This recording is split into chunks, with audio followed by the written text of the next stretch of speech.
दोस्तों नमस्कार, मैं हिमांशु शर्मा और आप देख रहे हैं एस्ट्रो विद शर्मा जी। आज हम कुंडली में बनने वाले 12 भाव के अधिपति को ज्योतिष के शब्दावली में क्या कहा जाता है, इस विषय में बात करेंगे। साथ ही साथ उस भाव से संबंधित फलादेश करने हेतु हमें कौन से ग्रह को देखना है, इस विषय पर बात करेंगे। वस्तुतः आज का हमारा यह कार्यक्रम बहुत ही महत्वपूर्ण है। आज हम कुंडली फलादेश करने के परिप्रेक्ष्य में यदि मैं बात करूं तो आज हम पहले पायदान की ओर आगे बढ़ रहे हैं। चलिए फिर आज का कार्यक्रम चालू करते हैं। देखिए, हर कुंडली में कुल 12 भाव होते हैं। पहला नंबर जो है ये 1 से लेकर 12 तक किसी भी नंबर से प्रारंभ हो सकता है। यह हमारे 12 अलग अलग राशियों को दिखाता है। हम एस्ट्रो विद शर्मा जी इस चैनल के माध्यम से तीसरे कार्यक्रम में 12 राशियों के विषय में बात किए थे। वही 12 राशियों का नाम यहाँ पर क्रम से लिखा हुआ है और यह जो प्रथम भाव में जो भी अंक लिखा रहता है यह किसी न किसी राशि से संबंधित रहता है। यहाँ पर 1 से लेकर 12 तक कोई सभी अंक हो सकता है। चलिए देखिए, यह जो मैं कुंडली बनाया हूँ इसे मैं 3 नंबर से प्रारंभ किया हूँ।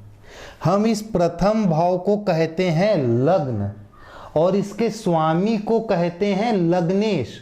प्रथम भाव क्या कहलाता है? लग्न, और उसके स्वामी को क्या कहते हैं? लग्नेश। फिर हम आ जाते हैं दूसरे भाव में। यह दूसरा भाव है। दूसरे भाव में यहाँ पर कितना नंबर लिखा हुआ है? 4 नंबर। दूसरे भाव के स्वामी को क्या कहा जाएगा? द्वितीयेश। फिर हम आ जाते हैं तीसरे भाव में। तीसरे भाव के स्वामी को क्या कहेंगे? तृतीयेश। यह चौथा भाव। चौथे भाव के स्वामी को क्या कहेंगे? चतुर्थेश। यह कौन सा भाव? 5वां भाव। 5वें भाव के स्वामी को क्या कहेंगे? पंचमेश। इस प्रकार से कुल 12 भाव हैं। 12वां भाव जो है, द्वादश जो भाव है, उसके स्वामी को क्या कहा जाता है? द्वादशेश। इस प्रकार से 12 भाव और उसके स्वामी हो गए। अब देखिए, यह जो प्रथम भाव है यहाँ पर 3 नंबर लिखा हुआ है, तो हम 3 नंबर के सामने देखिए कौन सी राशि लिखी हुई है? मिथुन राशि। तो हम क्या बोलेंगे? यह कुंडली कौन से लग्न की कुंडली है? तो यह कुंडली है मिथुन लग्न की कुंडली। क्यों? क्योंकि 3 नंबर जो है मिथुन राशि को रिप्रेजेंट करती है। यदि यह कुंडली 7 नंबर से चालू होती तो 7वें नंबर की राशि कौन सी होती है? तुला राशि होती है। देखिए आप यहाँ पर स्क्रीन में 7 नंबर के सामने क्या लिखा हुआ है?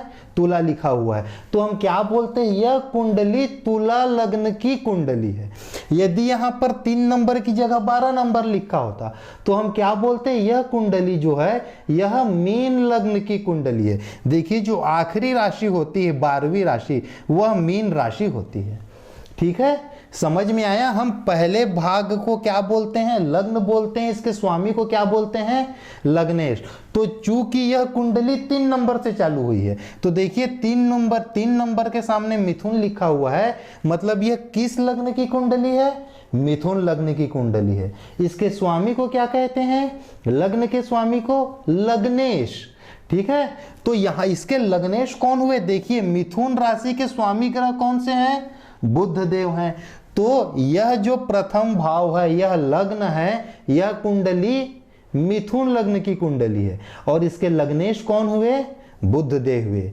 हम प्रथम कार्यक्रम में बात किए थी कि तन के संबंध में किसी भी तरह का फलादेश करने के लिए हम प्रथम भाव का इस्तेमाल करते हैं। तो यहाँ पर प्रथम भाव के मालिक कौन बने? बुध देव। तो शरीर से संबंधित यदि हमें किसी भी प्रकार का फलादेश करना है तो हम सबसे पहले बुध देव के पोजीशन को देखेंगे। बुध देव अपने मित्र राशि में है कि शत्रु राशि में, उच्च के हैं कि नीच के, उसके अनुसार हम जातक के तन के विषय में फलादेश करेंगे। अब हम आ जाते हैं दूसरे भाव में। दूसरे भाव में कितना लिखा हुआ है? 4। दूसरे भाव के स्वामी को क्या बोलते हैं? द्वितीयेश। चूंकि यहाँ पर 4 लिखा है मतलब यह हो गया कर्क राशि। कर्क राशि के स्वामी कौन होते हैं? कर्क राशि के स्वामी होते हैं चंद्रदेव। देखिए आप यहाँ पर स्क्रीन में 4 नंबर चौथी राशि जो है वह कर्क राशि है और इसके स्वामी हैं चंद्रदेव। अब ये दूसरे भाव से संबंधित हमें जो भी फलादेश करना हो, वाणी के संबंध में हो, शिक्षा के संबंध में हो, जातक का जन्म कैसे परिवार में हुआ है इस विषय में हो, इससे संबंधित किसी भी तरह का फलादेश करने के लिए हम सबसे पहले चंद्रदेव के पोजीशन को देखेंगे।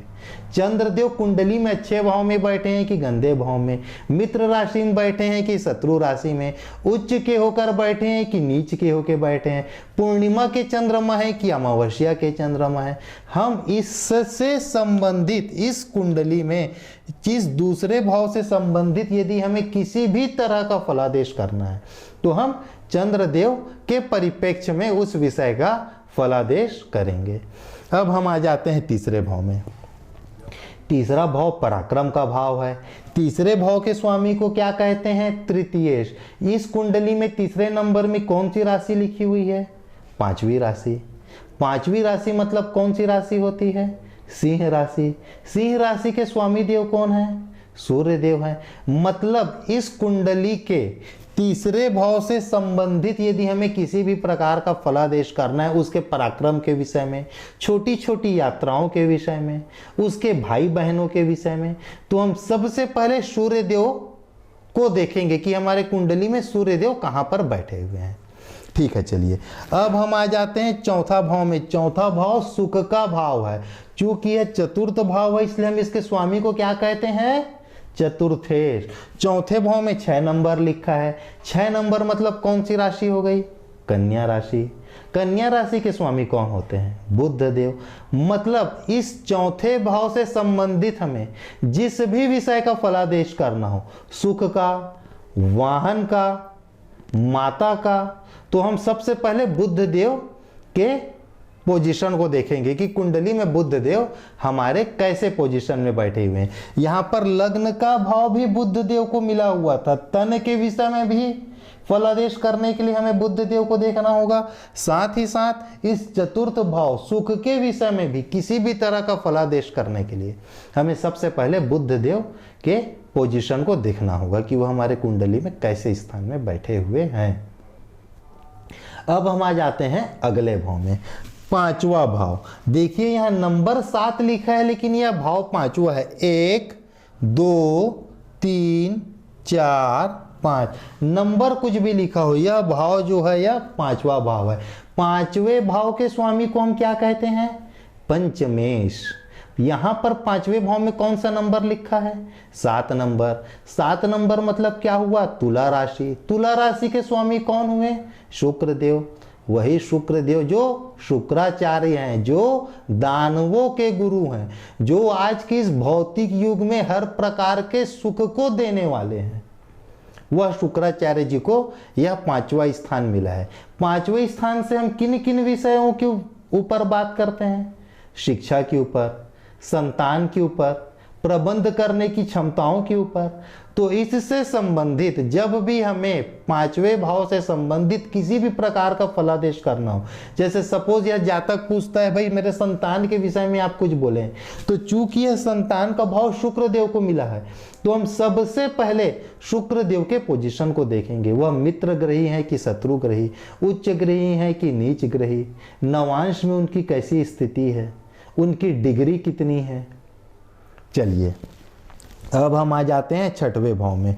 फिर 7वां भाव, 8वां भाव, 9वां भाव, इसी प्रकार से 12 भाव के विषय में हमें अलग अलग फलादेश करना होता है। चलिए हम एक छोटा सा और 11वें भाव के ऊपर हम एक और छोटा सा डिस्कस कर लेते हैं। 11वें भाव में कौन सा नंबर लिखा हुआ है? 1 नंबर। 1 नंबर मतलब पहली राशि, मेष राशि, मंगल देव। ठीक है, यह हमारे आय का घर है। जब भी हमें आय के संबंध में कोई फलादेश करना है, यह हमारे पुत्र वधु का घर है। जब भी हमें पुत्र वधु के संबंध में किसी भी प्रकार का फलादेश करना है तो हम सबसे पहले मंगल देव के पोजीशन को देखेंगे कि वह हमारी कुंडली में कैसे स्थान में बैठे हुए हैं। अच्छा दोस्तों, एक चीज और, जिस प्रकार से दूसरे भाव के स्वामी को द्वितीयेश कहा जाता है, तीसरे भाव के स्वामी को तृतीयेश कहा जाता है, चौथे भाव के स्वामी को चतुर्थेश कहा जाता है, उसी प्रकार से चूंकि दूसरा भाव हमारे धन का भाव है, इसलिए हम इसके स्वामी को द्वितीयेश के साथ साथ धनेश भी बोलते हैं। तीसरा भाव पराक्रम का भाव है, तो हम इसके स्वामी को तृतीयेश के साथ साथ पराक्रमेश भी बोलते हैं। चौथा भाव हमारे सुख का भाव है, तो हम इसके स्वामी को चतुर्थेश के साथ साथ सुखेश भी बोलते हैं। पांचवा भाव के स्वामी को पंचमेश के साथ साथ संतानेश भी बोलते हैं। ठीक है, इसी प्रकार से कुल 12 भाव है और उनके स्वामी को अलग अलग नाम से बुलाया जाता है। चूंकि 9वां भाव हमारे भाग्य का भाव है, इसलिए हम इसके स्वामी को नवमेश के साथ साथ भाग्येश बोलकर भी बुलाते हैं। 10वां भाव चूंकि हमारे कर्म का भाव है, इसलिए हम इसके स्वामी को दशमेश के साथ साथ कर्मेश कहकर भी बुलाते हैं। ठीक है, चलिए आज के कार्यक्रम को हम यहीं पर समाप्त करते हैं। अब समय है टिप ऑफ द डे का। घर में सुख हो, बरकत हो, सब कुछ हो, लेकिन होता यह है जब भी घर के 4 मेंबर एक साथ बैठते हैं तो 10-15 मिनट के अंदर ही उनके बीच में वैचारिक मतभेद प्रारंभ हो जाता है। वे ज़्यादा देर तक एक साथ भाई बहन, मम्मी पापा, पुत्र पिता साथ नहीं बैठ पाते। इसका सबसे प्रमुख कारण है टॉयलेट का दरवाज़ा खुला हुआ होना, बाथरूम का दरवाज़ा खुला हुआ होना।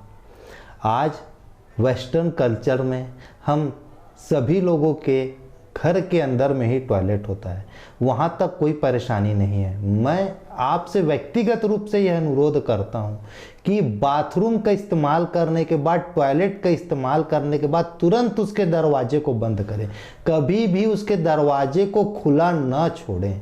बाथरूम के अंदर शनि और राहु से संबंधित नकारात्मक ऊर्जाएं होती है, जो हमारे परिवार के आपस के लोगों के बीच में वैचारिक मतभेद प्रारंभ कराती है, चालू कराती है। ठीक है, चलिए आज के इस कार्यक्रम को यहीं पर समाप्त करते हैं। अगले कार्यक्रम में, अगले एपिसोड में फिर से एक नए विषय के साथ मैं आप लोगों के सामने हाजिर होऊंगा।